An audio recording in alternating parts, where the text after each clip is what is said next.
Oh my God.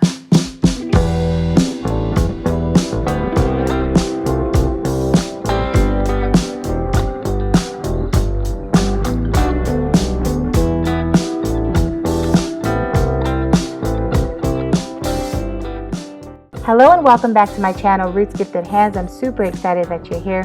Now that I've got your attention, let's get straight to the Cook With Me series. If you haven't gotten a chance to watch my first episode where I made this easy, very delicious and healthy FOODIE, or my second episode where I made this extremely yummy and very easy egusi soup, I'll leave the link at the end of this video in the description box down below and also on the top in the info section.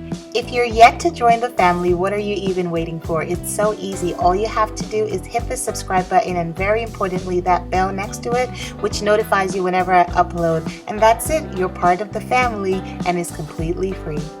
Please go ahead and like this video and let's get this video started. First things first, we want to start with our palm oil. You want to go ahead and pour that in. You want it to start to smoke, but definitely not bleach. Let's not get ahead of ourselves. Now I'm going to go in and put in my garlic. And this is minced garlic. If you guys have been watching my videos, you know I love this stuff. I put it in almost everything I make. Now it's time for the onions. I'm going in and putting the onions that I processed in my food processor. I'm going to go ahead and let that fry, and once the oil starts to bubble on top of my sauce, I know it's ready for my processed vegetables. In here I've got onions, red bell peppers, habanero peppers, and also some tomatoes. I'm going to go ahead and stir that, and once I see that the consistency is not right, I'm going to put some more of the sauce so the ratio is balanced. Now I'm going to cover it and let it simmer. Once I open it up, it's going to be time for me to go ahead and put in my crayfish. Crayfish is very important because it gives it flavor and also the traditional taste. I'm also going ahead to use not just the blended but also the whole crayfish, and this is what it looks like up close. And this one is also very good for not just flavor but also for texture. It's time for me to go ahead and add in my smoked catfish because better soup, na money kill 'em, you already know. Now I'm going to be introducing this fish, which for some reason I never heard of, but my client that requested this soup asked for me to use it, and I'm going to tell you right now, once I used it, I have not turned back. I use it in almost all of my traditional dishes. It's a dried bony fish. You do have to crack it in the middle open, debone it, and then use it, but the flavor is yummy and it's so delicious. Now I'm going to get ready for the big boys. Who's ready? We're going to put in some massive crab claws. Oh yeah, we're not done. Now I'm going to go ahead and add in my blue crabs. We're not done. If you're a seafood lover, go ahead and hit the like button right now. Now I'm just going to stir it and I'm going to cover it and let it simmer for probably like 10 minutes. And it's time to introduce our different types of fish. I'm starting with salted cod fish. Very simple. All I did was just salt it and let the fish marinate in the salt for a few minutes. I did the same thing for the tilapia fillets, and that's what you're seeing me incorporate right now. Be sure to stir the fish gently and then cover it to simmer. Once you open it, this is what it should be looking like before you introduce your shrimp. I'm going to be adding two different types of shrimp today.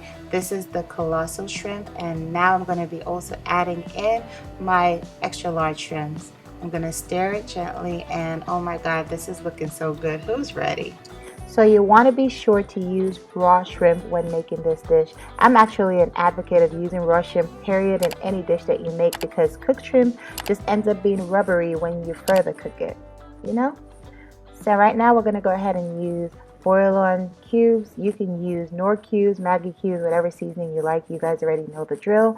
And then I'm going to use salt.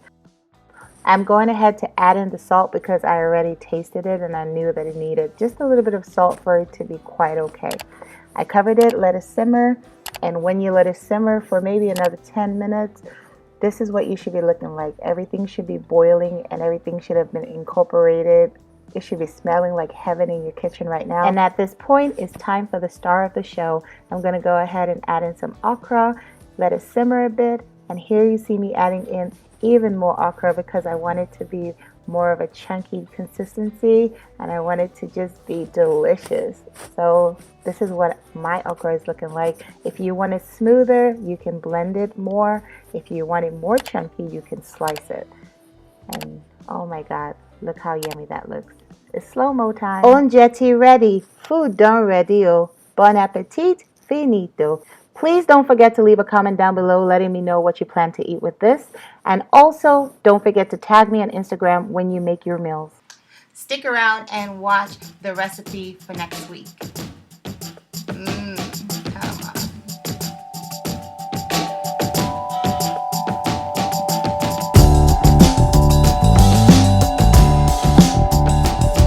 Oh my God, that looks so good. Can you guess what soup that is? So the Cook With Me series continues.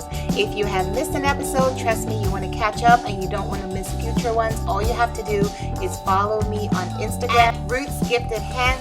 And between now and Wednesday, I will be sure to have the ingredient list for next week's video. Who doesn't like a cooking video? I'm sure you enjoyed this video, so please go ahead and give me a thumbs up.